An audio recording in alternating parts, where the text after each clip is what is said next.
اومدیم با یه چالش. آقا حسام میخواد از طبقه هفتم تا طبقه همکف و همینجوری بده. بچه این ویدیو کات میشه میره توی دور سری، ولی من الان دارم همینطوری باش میرم، ولی این میره توی دور سری. تایم ویدیو میره تو دور سری. الان طبقه 5 تازه. آقا حسام داره میره. آقا حسام چه کار میکنه؟ دلاور مرد شیری.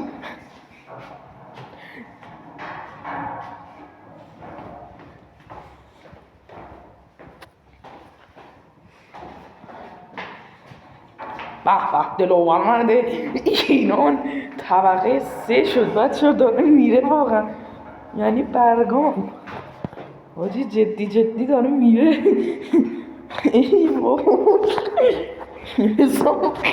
اسپایدرمن یه دونه لایک.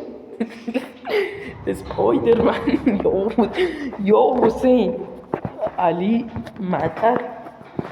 من دستم درد گرفت، خودش دستش درد. دلاور مرد چیکار میکنه این بازیکن؟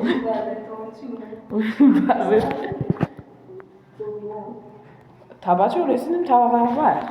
اسپایدرمن مناطق جنگ زده. اوه نزدیک بود بیفته. آقا حسام بیفتی دیت من نمیده. یا حسین اینجا دیگه اتفاق بیاد. اوه رسید اسپایدرمن. اوه بچه رسیدیم همکف.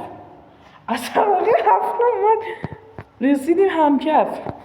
بچه رسیدیم همکف.